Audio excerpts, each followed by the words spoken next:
Continuing on, this is where I've got my two inline atomizers, up ones, which are going through two reactors with the bio balls, and I fitted these just before the filters. As to fit it into my cabinet, I need to, it's a bit tight, and I've noticed that whenever I had these on, I'm getting this very fine mist. It's like the smallest bubbles are still getting pushed through, and I've got quite a few of the bio balls fitted in there.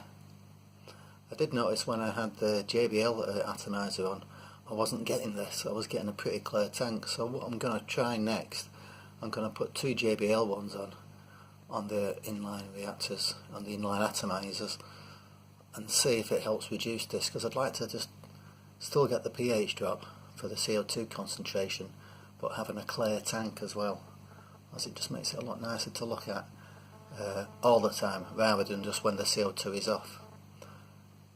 I did have the JBL one fitted. Well, it's still fitted now. We can see it down here.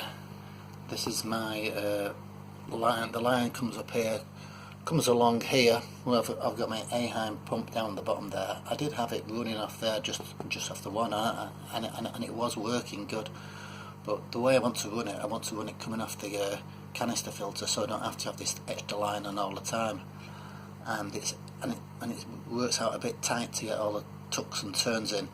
So having them fitted just before the reactors, which will be a lot easier. It's a shame really, because where one would have done it, I'm going to have two.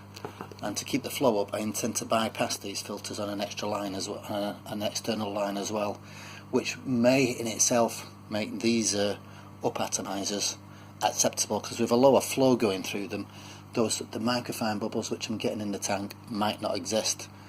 But I do like the JBL ones as well, because they've got the built-in bubble counters as well.